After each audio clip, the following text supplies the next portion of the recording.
Mesdames et messieurs, assalamu alaikum wa rahmatullahi wa barakatuh. Que la paix et bénédiction, mais aussi la miséricorde d'Allah soit sur vous tous. Je suis en fait tout à fait ravi de vous retrouver dans le paradis, dans des jardins de paradis qui sont les cercles d'invocation d'Allah, comme l'a déclaré le grand prophète Mohammed, que la paix et bénédiction d'Allah soit sur lui.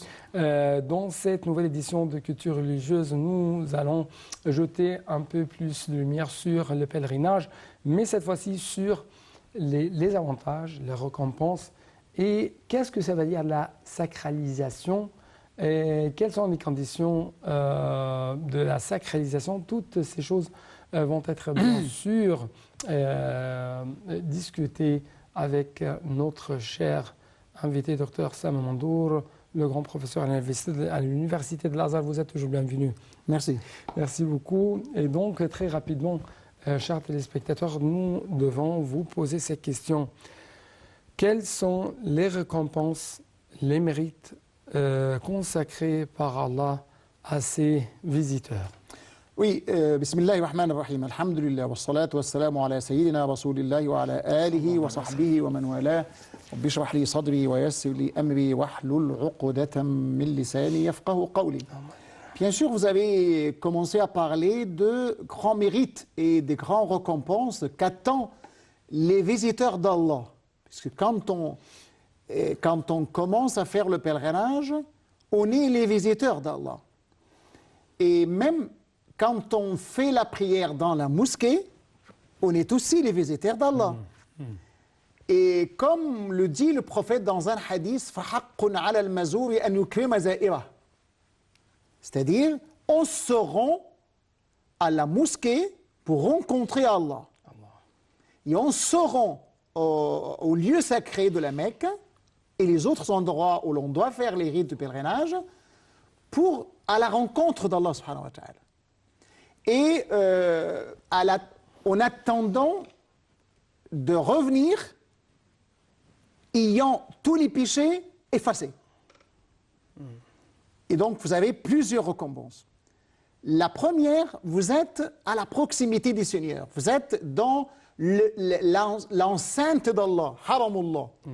Et quand on dit l'enceinte, c'est-à-dire al-haram, l'enceinte sacrée, donc là, dans ce lieu-là, vous devez vous empêcher de faire ce qui est licite ailleurs. Ouais. Et donc là, vous devez respecter la sacralité, l'inviolabilité de ces lieux sacrés, de l'enceinte sacrée. Donc la récompense c'était quoi? Comme nous avons déjà dit, laysa lahu thawabun illa al-jannah. C'est le paradis. Mais il y a aussi un grand récompense, puisque dans ces lieux sacrés, nous sommes les pèlerins comme les anges. Donc là, comparer les pèlerins aux anges. Puisque les anges, comme on le dit dans certaines traditions, portent des vêtements blancs. Et donc, les pèlerins portent des vêtements blancs. Et ce vêtement blanc reflète quoi?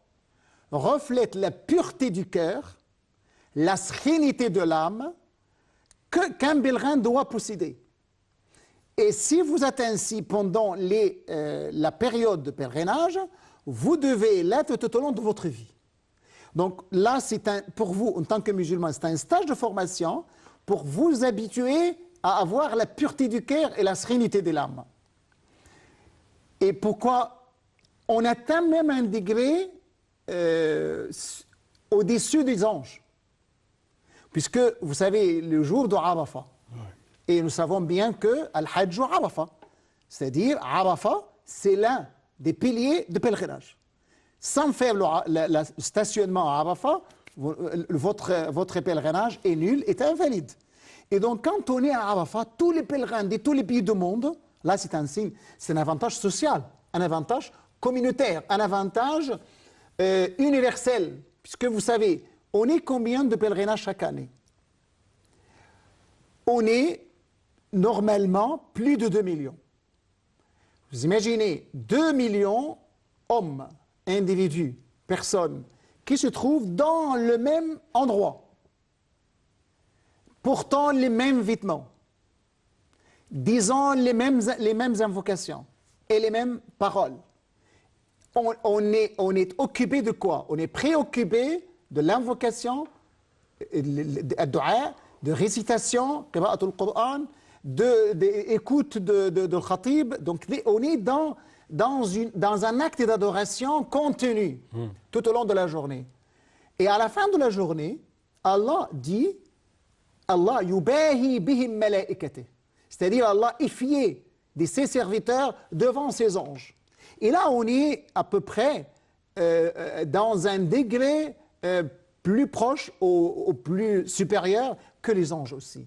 Donc vous êtes, en tant que musulman, dans un moment spécial de votre vie, puisque dans un moment particulier de votre vie, puisque maintenant vous êtes en présence d'Allah, en présence des lieux sacrés où il y avait des événements très importants dans l'histoire de l'humanité et dans l'histoire de l'islam.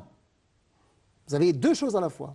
Dans l'histoire de l'humanité, on parle en tant qu'humain, pas en tant que musulman, puisque c'est dans ces lieux-là où Abraham, le père des prophètes, le patriarche, comme on le dit dans la Bible même, qui est venu dans ces lieux sacrés, par un ordre divin, Allah lui a ordonné d'emmener Ismaïl pour aller dans ces lieux.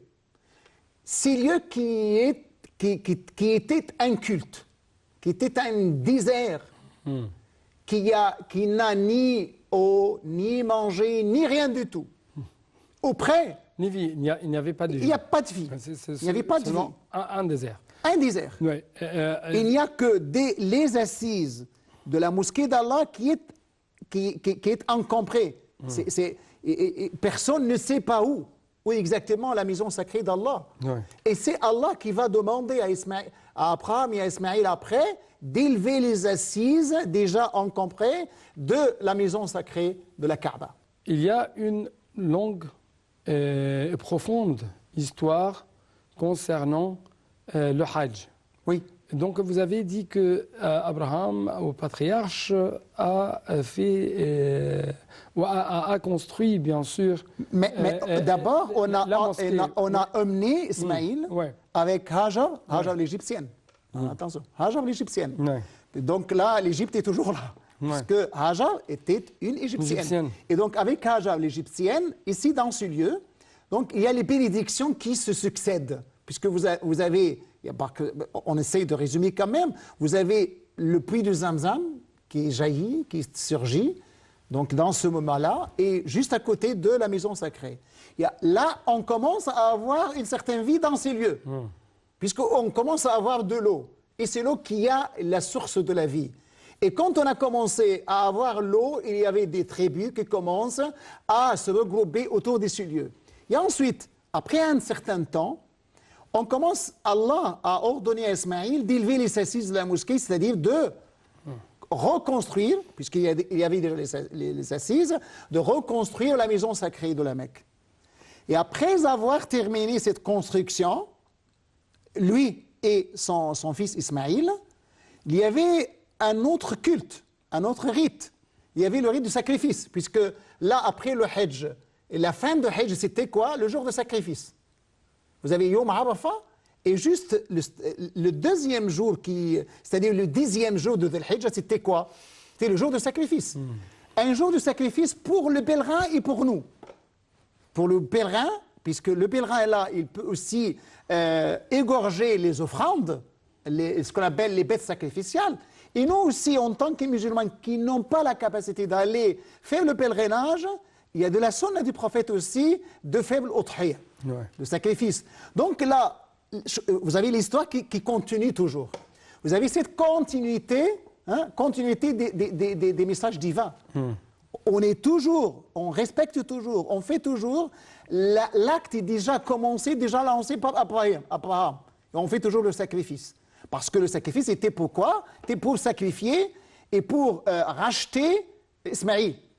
Et donc là, ce sont aussi des actes, des rituels de pèlerinage aussi.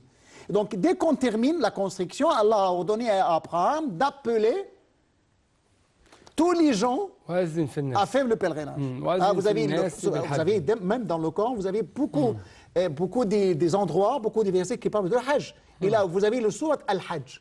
Et dans cette sourate, vous avez déjà le verset وَأَذِّن فِي النَّاسِ بِالْحَجِّ يَأْتُوكَ رِجَالًا وَعَلَى كُلِّ ضَامِرٍ يَأْتِينَ مِنْ كُلِّ فَجٍّ عَمِيقٍ لِيَشْهَدُوا مَنَافِعَ لَهُمْ. Donc là, vous avez dans ce verset, Allah a demandé à Abraham d'appeler les gens de son époque, à venir faire le pèlerinage. Et même Abraham se dit, il a dit à Allah, s'est adressé à Allah, oh Allah, mais quand je commence à appeler, qui doit m'entendre? Je suis dans un lieu désertique, dans un désert. Qui pourrait attendre ma voix pour qu'il réponde à ma voix? Et Allah lui a dit, vous n'avez qu'à appeler. Et c'est à nous de transmettre votre voix et votre appel à tous les humains. Et on dit dans un hadith, chaque individu qui a entendu la voix d'Abraham dans la colonne vertébrale de son père, c'est-à-dire juste avant même la création, il doit venir accomplir le pèlerinage. Ouais. Et donc là, vous avez, là, on a commencé le pèlerinage, c'est l'histoire. C'est dans ces lieux aussi, on se rappelle de la vie du prophète. La Mecque, c'était quoi? La Mecque, c'était le lieu où le prophète a reçu la révélation. C'est les débuts de la mission du prophète. C'est les débuts de la révélation. Iqra. Donc là, quand on est à la Mecque, on doit se rappeler qu'à chaque moment et qu'à chaque pas que vous allez traverser, chaque lieu que vous allez traverser, vous devez vous rappeler que le prophète a déjà mis pied dans ces lieux. Pas uniquement. Mais vous savez, quand vous allez à Mina, bien sûr, le prophète a fait tous ces rites-là. Mais ces lieux-là sont tout à fait liés à d'autres événements de l'histoire. Ouais. Vous avez Mina est liée même à l'histoire de Al-Hijra, puisqu'elle est liée à l'histoire de Bay'atul Aqaba. C'était où exactement? C'était à Mina. Ouais. C'était pas loin de la Mecque, puisque à peu près entre Mecque et Mina, à peu près 7-8 kilomètres. Donc le prophète a décidé de rencontrer les Médinois qui sont venus pour prêter allégeance au prophète sallallahu alayhi wa sallam et se mettre d'accord avec lui pour que le prophète aille chez eux et émigrer chez eux à Yathrib, Médine. Donc là, c'est dans ces lieux-là que le prophète sallallahu alayhi wa sallam a rencontré les Médinois qui sont venus prêter allégeance, soit Oula ou Bay'at al-Aqab, le premier serment d'allégeance et le second serment d'allégeance. Là, donc, à chaque endroit, il y a une histoire. Serment d'alliance, c'était ça. C'est-à-dire, nous avons déjà, avant d'aller à Médine, le prophète doit s'assurer que les Médinois, les habitants de Yathrib, doivent protéger le prophète Mohammed sallallahu alayhi wa sallam et doivent protéger les musulmans et bien accueillir les musulmans. Donc il a rencontré dans 2 fois un petit nombre de Médinois et dans ce qu'on appelle le deuxième serment d'allégeance, il a rencontré à peu près 60 personnes qui représentent les différentes tribus de Médine. Et tous ces gens-là prêtent allégeance au prophète, yani bay'u Rasulallah, pour lui dire, si vous êtes venus, si vous venez chez nous, on doit vous protéger, on doit vous défendre, on doit se tenir et à côté de vous jusqu'à ce que vous transmettiez le message de votre Seigneur. Ouais. Donc, chers téléspectateurs, actuellement, nous devons parler un peu plus de la sacralisation des autres rituels de l'Hajj. Donc, je dois vous laisser l'espace pour parler un peu plus de ce sujet. Donc, comme vous avez déjà dit, nous avons déjà parlé de versets d'Al-Hajj. Quand nous avons déjà dit le verset وَأَذِّن فِي النَّاسِ بِالْحَجِّ يَأْتُوكَ رِجَالًا وَعَلَى كُلِّ ضَامِرٍ يَأْتِينَ مِنْ كُلِّ فَجٍّ عَمِيقٍ لِيَشْهَدُوا. Donc vous avez dans la dernière partie de verset et l'autre verset qui vient après, vous avez لِيَشْهَدُوا مَنَافِعَ لَهُمْ. Donc dans ce verset, Allah nous a dit que même quand le pèlerin se rend à la Mecque, ils auront des avantages. Les avantages spirituels et les avantages matériels, profanes. Ça n'empêche que vous devez aller là-bas pour effectuer le pèlerinage. Vous pourriez aussi avoir des avantages, des profits, même profits commerciaux, aucun problème pour nous en tant que musulmans. Donc là, c'est l'historique même. Nous parlons de l'historique de rites de pèlerinage. Avec Abraham et avec le prophète Mohammed sallallahu alayhi wa sallam, nous avons dit qu'à chaque endroit, vous avez déjà une histoire à raconter et une morale à tirer. Et donc là, nous essayons maintenant de voir comment faire un pèlerinage, comment effectuer un pèlerinage. Nous avons essayé de résumer un peu comme ça les rites de pèlerinage, les rituels de pèlerinage. On commence par quoi exactement? On commence par ce qu'on appelle l'état de sacralisation. Le pèlerin doit se mettre en état de sacralisation. Quand on doit se mettre en état de sacralisation, c'est-à-dire porter des vêtements particuliers pour les hommes, mais pour les femmes, il n'y a pas de vêtements particuliers. Donc pour les hommes, nous devons avoir des vêtements particuliers. Bien sûr, nous avons tous vu le pèlerin, donc vous avez déjà 2 morceaux, Izar, Warider, Pagne et un autre. Donc là, si vous portez ces vêtements propres, on préfère le blanc, et vous vous mettez en état de sacralisation. Donc là, dans ce moment-là, bien sûr, le prophète avait commandé de faire le lavage rituel, les ablutions majeures, avant de se mettre en état de sacralisation. Bien sûr, oui. Mais quand on commence à faire cet état de sacralisation, là, on commence à nous interdire certaines choses qui étaient licites avant. Donc, il est interdit de faire de rapport intime avec ma femme qui était avec moi, peut-être. Et il est interdit de chasser, de chasser dans les Mecques, de couper certains arbres, les arbres de la Mecque et ainsi de suite. Donc, il y a des interdictions pour le pèlerin. Donc là, pour ne pas aller plus en détail. Donc vous avez commencé à faire la sacralisation, vous devez avoir l'intention. L'intention est une condition sine qua non de pèlerinage, c'est-à-dire vous devez, en vos mettant en étant de sacralisation, vous devez dire, vous avez donc 3 options. Vous avez l'option de faire le pèlerinage seul, ce qu'on appelle ifrad, c'est-à-dire vous avez l'intention de faire uniquement les actes de pèlerinage, ce qu'on appelle le ifrad. Donc vous devez avoir cette intention. Ou bien vous devez avoir l'intention de faire le pèlerinage et la umra, c'est-à-dire les actes de pèlerinage et les actes de umra ensemble. De faire les deux à la fois. Si vous faites une circumambulation, c'est pour les deux. Si vous faites Sa'i bayna as-Safa wal Marwa, le parcours entre as-Safa et al-Marwa, c'est aussi pour les deux, c'est-à-dire pour le pèlerinage et pour la Umrah, ce qu'on appelle Qiran.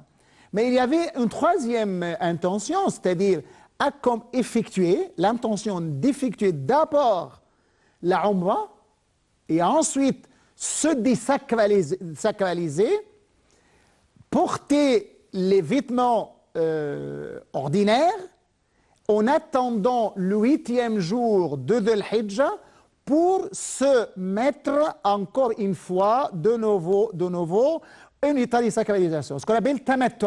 Donc vous pourriez faire d'abord la Umrah, se désacraliser et ensuite le 8e jour de Dhul Hijjah, vous pourriez vous mettre encore une fois de nouveau en état de sacralisation. Quelle est la différence entre les trois? Dans le cas du ifrad, il n'y a pas de sacrifice à donner, il n'y a pas d'offrande. Mais dans le cas de tamattu' et dans le cas de qiran, il y a une piste sacrificielle à abattre le moment de sacrifice, bien sûr. Donc maintenant, c'est la sacralisation qui est une condition sine qua non. Mais où exactement on doit se mettre en état de sacralisation, c'est ce qu'on appelle les endroits où l'on doit faire cette sacralisation, ou bien le temps où l'on doit faire la sacralisation. Pour chaque pays, il y a un lieu déterminé, à savoir pour faire la sacralisation. pour les habitants d'Égypte, c'est différent des habitants de Médine et ainsi de suite. Donc il y a des mawaqit mécaniques précises pour chaque pays ou bien pour un groupe de pays. Et pour le temps, donc on doit commencer à se mettre en état de sacralisation juste après le mois de Ramadan, c'est-à-dire au mois de Shawwal. À partir du mois de Shawwal jusqu'au le 9e, le 8e jour de Dhul Hijjah. Donc maintenant, on est en état de sacralisation, on est arrivé à la Mecque, on est arrivé à la maison sacrée, et donc, tout en étant en état de sacralisation, ça dépend de chaque personne, ça dépend de chaque type de pèlerinage. Vous avez la circumambulation autour de la maison sacrée, vous devez faire 7 circuits autour de la Kaaba. Et ensuite, si on termine, vous devez savoir quand même, en faisant la circumambulation, vous devez être en état de pureté mineure et majeure. Donc là, juste après, vous devez vous adresser tout directement à la Safa ou al Marwa pour faire le parcours. Donc là, ce sont 2 grands piliers de Al-Hajj que vous devez faire ensemble. C'est-à-dire, le parcours entre As-Safa et Al-Marwa doit être effectué juste après la circumambulation, bien sûr. Bien sûr, vous pourriez quand même faire 2 rak'ah juste après le tawaf et ensuite faire le parcours entre As-Safa et Al-Marwa. Donc là, il nous reste un jour important, un jour très important. Il y a 2 jours, il y a le 8e, le 9e, le 2e. Ce sont les grands jours de pèlerinage, Yawm al-Hajj al-Akbar. Donc là, ce sont les grands jours de pèlerinage, puisque dans le 8e jour, on doit se mettre en état de sacralisation et aller à Mina, et passer toute la journée et toute la nuit à Mina, faisant la prière de Dhuhr, de Asr ensemble, de Maghrib et de Isha ensemble, et ensuite, juste après l'aube, on fait la prière de l'aube à Mina, et ensuite on doit se diriger tout directement à Arafat. Arafat, Yawmul Hajj al-Akbar, le grand jour de pèlerinage, puisque le prophète nous a dit que Al-Hajju Arafat, c'est-à-dire le pèlerinage est uniquement et tout d'abord le stationnement à Arafat. Si le pèlerin n'a pas fait le stationnement à Arafat, donc dans ce cas-là, le pèlerinage est invalide, le pèlerinage est nul. Donc, Al-Waqfatu Arafat, se stationner à Arafat, c'est l'une des piliers de pèlerinage. Donc là, on doit passer un moment de journée et un moment de la nuit. Et juste après, j'essaie de résumer tout rapidement, juste après, vous devez vous diriger ce qu'on appelle le déferlement. Tous les pèlerins doivent déferler en se dirigeant tout directement à Muzdalifa. Il a passer la nuit à Muzdalifa, c'est l'une des obligations aussi de pèlerinage. Ce n'est pas un pilier, mais c'est l'une des obligations. Passer la nuit à Muzdalifa comme le prophète déjà fait. Et donc, on a passé la nuit à Muzdalifa en faisant la prière de Maghrib et Isha ensemble, en raccourcissant la prière de Isha. Et ensuite, on passe à la nuit en faisant la prière de l'aube. Et ensuite, on doit se diriger tout directement après passer un certain moment auprès d'Al-Mash'ar al-Haram. فَإِذَا أَفَضْتُم مِّنْ عَرَفَاتٍ فَاذْكُرُوا اللَّهَ عِندَ الْمَشْعَرِ الْحَرَامِ. C'est-à-dire, bien, on a déferlé du Arafat, on a passé la nuit à Muzdalifa, donc on doit maintenant, la matinée, on doit se diriger vers Mina pour jeter la grande Jamra. Donc, nous devons passer un certain moment, s'arrêter un certain moment, auprès d'Al-Mash'ar al-Haram pour invoquer Allah, pour essayer d'invoquer et d'évoquer Allah subhanahu wa ta'ala dans ces moments bénis. Et ensuite, on se dirige directement vers Mina. Et dans ce jour-là, on doit faire Jamratul Aqabatil Kubra, le jet de 7 cailloux,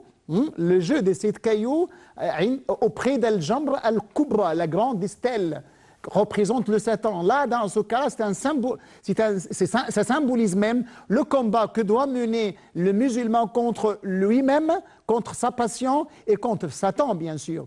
Et donc là, une fois on a déjà terminé Jamratul Aqaba al-Kubra, vous pourriez soit revenir à Mina pour passer les 2 jours d'après à Mina et ensuite aller à la Mecque pour continuer à faire le pèlerinage, soit aller tout directement à la Mecque pour faire la circonvallation constitutive, c'est-à-dire Tawaf ou l'Ifada, et le parcours entre As-Safa et Al-Marwa pour ceux qui n'ont pas déjà fait ces deux piliers de Hajj. Et donc là, dans ce jour-là aussi, vous devez égorger votre bête sacrificielle. Vous devez faites votre offrande si vous doivent le faire aussi dans ce jour-là. Si on a fait ainsi, nous devons commencer à nous désacraliser, c'est-à-dire on doit enlever nos vêtements de sacralisation. Et maintenant, si on a fait la sacralisation, il y a petite, il y a grande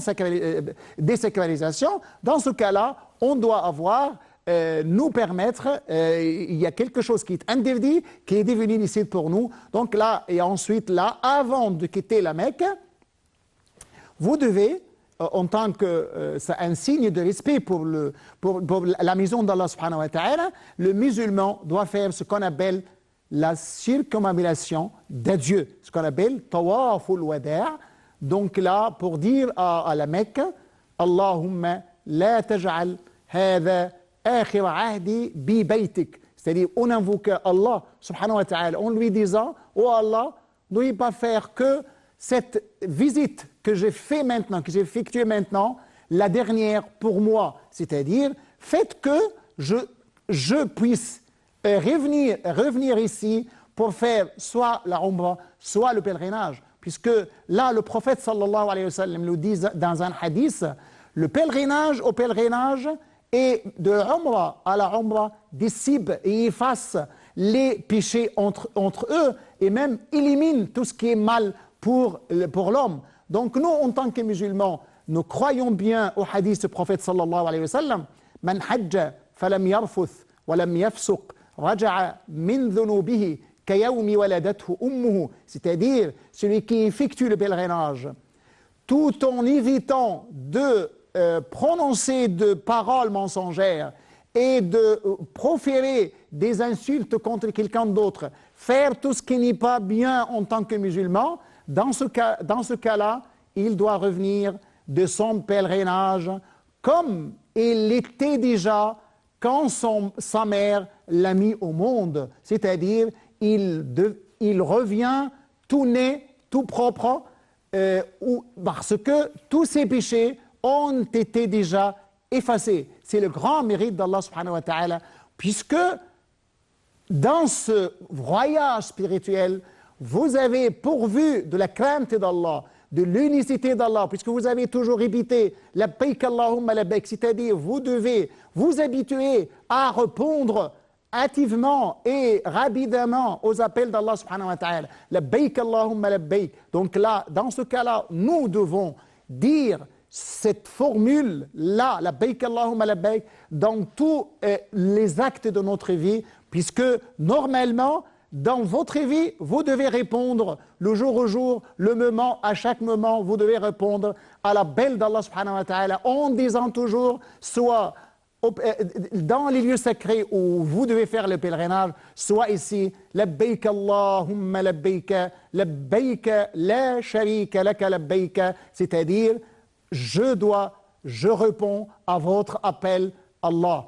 Et donc là, à la fin, nous invoquons Allah subhanahu wa ta'ala de nous accorder tous les musulmans, la possibilité de se rendre au lieu sacré pour effectuer le pèlerinage, effectuer la Umrah et pour obtenir la satisfaction d'Allah subhanahu wa ta'ala et pour quand même atteindre la piété qui est aussi une finalité de pèlerinage et pour unir les musulmans, puisque l'aspect même de pèlerinage, c'est un aspect d'unité et un aspect unificateur pour les musulmans. Nous espérons que le musulman tirerait leçon de ces actes de pèlerinage et quand même tirer leçon de ces actes où le prophète nous a dit « apprenez de moi vos rites », c'est-à-dire nous devons prendre le prophète sallallahu alayhi wa sallam comme un exemple à suivre, vouer l'unicité d'Allah subhanahu wa ta'ala, suivre l'exemple du prophète Muhammad sallallahu alayhi wa sallam, répondre toujours rapidement et activement aux appels d'Allah subhanahu wa ta'ala pour mériter d'être un vrai musulman et d'être un bon croyant. Donc, je dois vous remercier infiniment pour votre éclaircissement, pour votre explication. Merci beaucoup. Je vous en prie. Donc, chers téléspectateurs, nous devons clôturer cette édition. Je dois vous dire merci beaucoup pour votre attention. Assalamu alaikum wa rahmatullahi wa barakatuh. Que la paix, bénédiction, mais aussi la miséricorde d'Allah soit sur vous tous.